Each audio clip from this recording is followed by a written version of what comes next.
Before we begin, please imagine the bell notification is on and you're subscribed to Huna Stories. When Emily walked through the front door that Sunday evening, suitcase in hand, she carried that glowing vacation look, windswept hair, sun-kissed skin, and a grin too bright to feel innocent.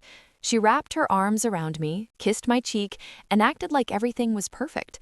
"God, it feels good to be home," she said, laughing as she set her bags down. I smiled back. A practiced, polite smile, the kind you wear when you already know the truth but are waiting for the liar to finish digging their own grave. "How was the girls' trip?" I asked. "Oh, amazing," she replied, too quickly. "We went hiking, wine tasting, just a bunch of girl stuff." I nodded. "Sounds fun." Then I leaned against the counter and said softly, "So, did you and Mike have fun too?" Her smile froze instantly. That single moment, the flicker of panic behind her eyes, confirmed everything I'd suspected for weeks. She tried to recover, stammering, "Mike? Who's Mike?" But the tremble in her voice betrayed her. I didn't answer right away. I watched her unravel, watched her hands shake as she struggled to unzip her suitcase, as if that small motion could distract me from the guilt radiating off her. "You know," I said slowly, "Mike, the one you called 3 times last night at 1:14 a.m. while your phone's GPS showed you at a beach resort 2 hours away from where your friends were staying?" Her lip quivered. You went through my phone?" I smiled again. "No, Emily, you went through my trust." She collapsed into the chair, eyes wide, breathing uneven. "It's not what you think," she whispered. "The classic line, the script every cheater rehearses."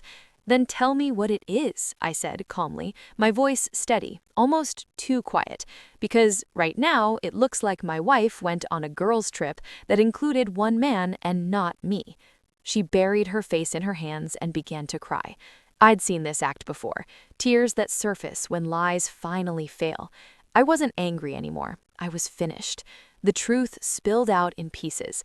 Mike was an old coworker she'd reconnected with. One drink became dinner, dinner became a weekend mistake. I listened in silence, each word landing like a nail driven deeper into the coffin of our marriage. When she stopped, I asked, "Was it worth it?" She looked up, mascara streaked, whispering, "No." I nodded. "Good," I said. "I swear it was just a mistake." Her desperation filled the room thick and heavy, but it was already too late. I pulled my arm away. "You don't accidentally betray someone who would have given you the world," I said. "You made a choice. Now you live with it." Her tears grew louder, echoing through the house we once built together. I didn't raise my voice. I didn't slam the door. I simply picked up my bags and left her sitting there, surrounded by the ruins of her own decisions. In the weeks that followed, she tried calling, texting, even showing up at my office. I didn't answer. Every message said the same thing. "Please, I'm sorry." But apologies don't erase betrayal. I'd spent years believing loyalty came automatically with love. I learned it doesn't. It's a choice, and a choice she chose to break for a weekend thrill with a man who disappeared the moment real life showed up. Months later, a mutual friend told me Mike had moved out of state. Apparently, he told her he wasn't ready for anything serious. The irony stung. She had thrown away a marriage for someone who never planned to stay. By then, I'd moved into a small apartment overlooking the city. It wasn't much, but it was peaceful. No lies, no pretending, just silence and space to breathe. One day, she sent a long email filled with regret, begging for another chance. I read every word, then closed it without replying.